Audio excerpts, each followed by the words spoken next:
anything within their power to make sure that that bill did not see the light of the day. Let's go down so that you can get the full detail of the information of this bill and why NLC is protesting against it. Says bill poses grave danger for national security, economy, among others, vow to resist passage with everything possible. This comment is coming from the NLC. They say that this bill that they have vowed to resist the passing of the bill with everything possible. The two in-house unions in the nation's maritime industry, the Maritime Workers Union of Nigeria, MWUN, and the Senior Staff Association of Statutory Corporation and Government-Owned Companies, SSASCGOC, Nigerian Port Authority, NPA, branch have rejected the Port and Harbour Bill at the National Assembly, seeking to repeal the act that set up the NPA. They warn that the bill, if passed into law as being proposed, would, among others, threaten the nation's security and economy and render many Nigerians, including NPA employees, jobless. At a joint briefing yesterday in Lagos, both unions, President General of MWUN, Prince Adewale Adeyanju, and his NPA counterpart, Akinola Bodunde, claimed that the bill that was rejected and thrown away by the 8th National Assembly was being sneaked in for the legislation through the back door by some dubious and unscrupulous individuals. They called on Nigerians to rise against the bill aimed at appropriating and handing over national patrimony to a few individuals. Recalling that the bill in the 8th National Assembly was jettisoned from becoming law through the intervention of well-meaning Nigerians, stakeholders, and the effort of two in-house unions.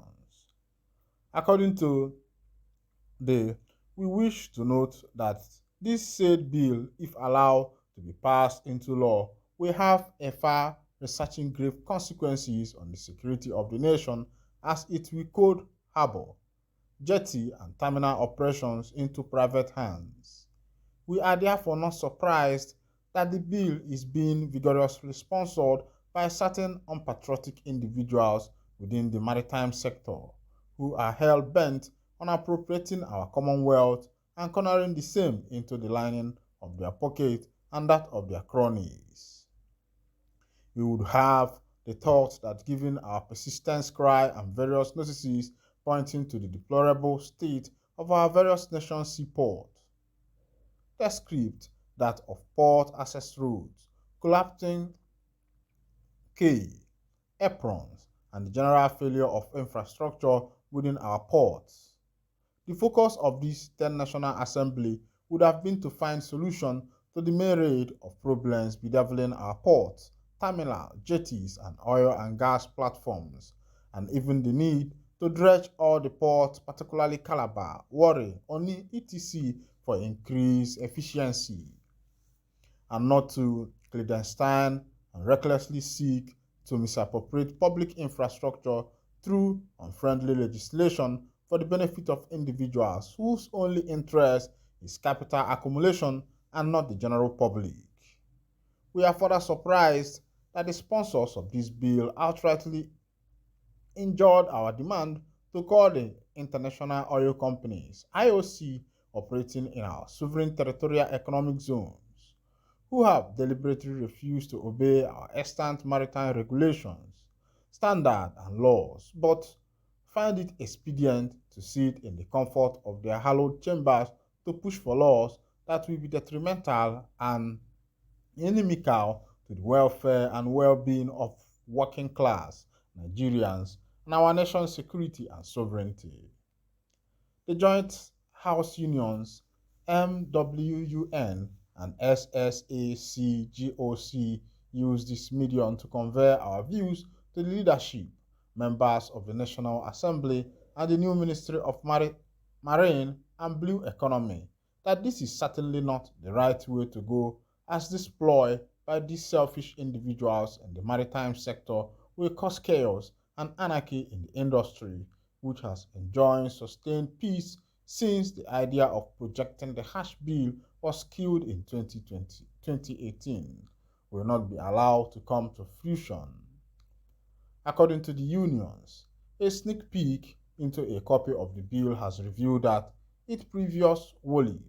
employment that will not be pensionable as well as not transferable and without access to the terminal benefits. This is the height of the inconsideration by the proponents of the bill to the right of the workers to the necessary payment for service rendered by a worker, in accordance to known law, industrial relation practices, equity, and good conscience. We believe that allowing this bill to be passed into law will effectively institutionalize the evil concept of casualization of workers and negate the provision of the Pension Reform Act 2004 as amended. This is in direct contrast to the old promises of Mr. President Asuwaju Bola Ahmed Tinubu to ensure the provision of about 5 million jobs for Nigerians through newly created Ministry of Marine and Blue Economy. Having said this, we, the two in-house unions in the maritime sector, MWUN and SSASCGOC,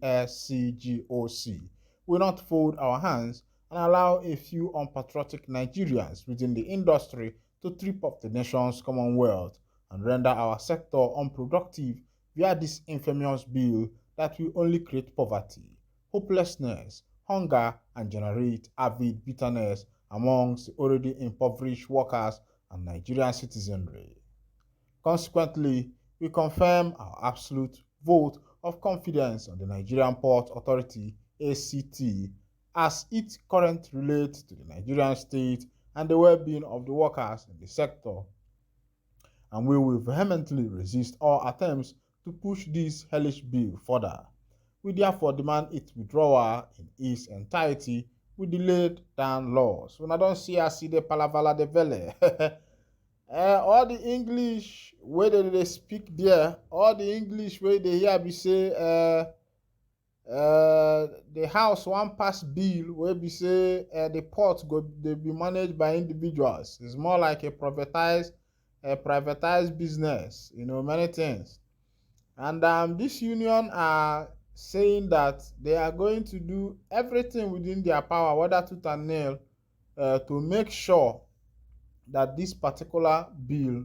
does not see the light of the day. And looking at the plans of these people and what is in that bill, according to the information review, that the bill is going to affect so many Nigerians and it's going to cause many people to lose their job, because once this business is in a private hand, it means that there will be no more not there will be nothing like pension or gratuity anymore, because it is no more into the government hands, and these people are crying that this is going to affect a lot of workers if the government allow this particular bill to be passed and see the light of the day. And they are complaining that this bill sometime in 2018 was dropped, and somehow some unscrupulous individual, according to them, went through the backyard, still want to present this bill again because of their personal interest. Of course, you know that the issue of nation's wealth and whatever it is not what people should go into with personal interest. That is why Africa is still underdeveloped till today. Because had it been that everybody is working towards development of our society, by now things could have been better. But you see somebody onye gị na ya na-agba nta tọnụzi asị na ụkwụ dị ka ụkwụ anụ tụtụrụ egbe n'ọkpa ịtaị ọkwa ya bụ na ọsọ eme ka ndọbili na-ehihie ndị ọma